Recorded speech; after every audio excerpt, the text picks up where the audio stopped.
Older men declare war, but it is the youth that must fight and die. Those famous words by President Herbert Hoover now more salient than ever. On Friday, just 2 hours after the bodies of 3 fallen American soldiers returned home, American forces hit over 85 targets at 7 sites in Syria and Iraq against Iranian-backed terror groups. Then yesterday, the United States and United Kingdom forces completed a second wave of airstrikes, hitting 36 targets in at least 13 locations across western Yemen. The multi-tier attack is now in full swing.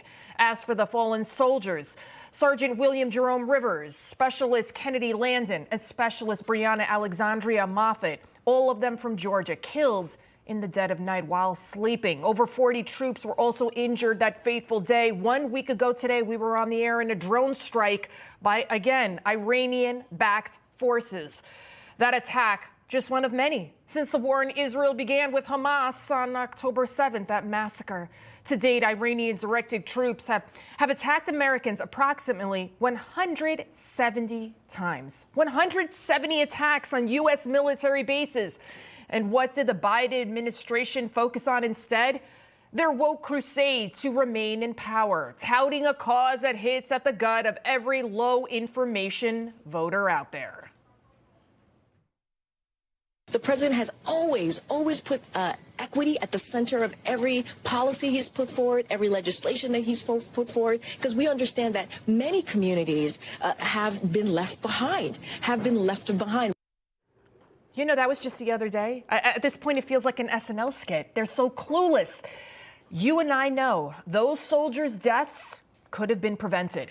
Joe Biden, he had it 170 times to fire back at the Iranian-backed terrorists. He could have sent a message that their families would have been talking about for generations.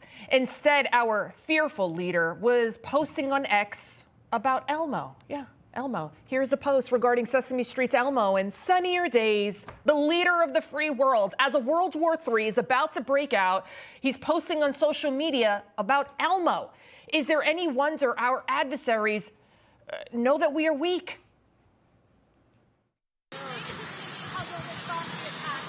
Yes. Mr. President, Iran responsible for the death of those 3 Americans? I do hold them responsible in the sense that they're supplying the weapons to the people who did it. We'll have that discussion. Always vague and a day late and a dollar short. Why wait almost a week to hit back, to give the terrorists time to scurry and hide like the rats that they are? Back in January 2020, President Trump wasted no time killing top terrorist general Soleimani. Soleimani was plotting imminent and sinister attacks on American diplomats and military personnel, but we caught him in the act and terminated him. Under my leadership, America's policy is unambiguous to terrorists who harm or intend to harm any American. We will find you. We will eliminate you. We will always protect our diplomats, service members, all Americans, and our allies. With those two statements, you see quite a difference there. I mean, all of this current chaos started with Biden's disastrous Afghanistan withdrawal. Joe Biden's purely political play ended with the death of 13 troops and $7 billion worth of United States military equipment left in the hands of the Taliban, another terrorist group. The Taliban then recaptured Kabul in just 10 days. Putin then invaded Ukraine. Hamas attacked Israel. Yet when Trump swiftly took out Soleimani, Joe Biden, he called it a mistake. He was the mastermind, but he was not the whole of the regime or of its capacity to strike back. So the question is, was the reward of removing a bad actor worth the risk of what comes next? We don't have evidence to suggest that Trump or anyone around him thought seriously about that calculus. It's been reported that the Pentagon, which has long warned against taking a shot like this, was shocked that Trump would take such a risk. You know, the only risk we're facing now is Joe Biden. The whole world is facing a huge risk with him at the helm. Iranian-backed militias have the audacity, the gall to kill our troops again as they sleep. Those who hate us, they're now so emboldened, so without fear of this current administration, that they attacked the United States over 170 times with impunity. And now Joe Biden wants us all to believe that these retaliatory attacks show what a strong leader he is. I mean, his handler, writing on X Friday night, today, at my direction, U.S. military forces struck targets in Iraq and Syria that the IRGC and affiliated militia used to attack U.S. forces. We do not seek conflict in the Middle East or anywhere else in the world, but to all those who seek to do us harm, we will respond. Well, Joe, you may not have sought conflict, but it certainly found us. It sought us over and over and over again.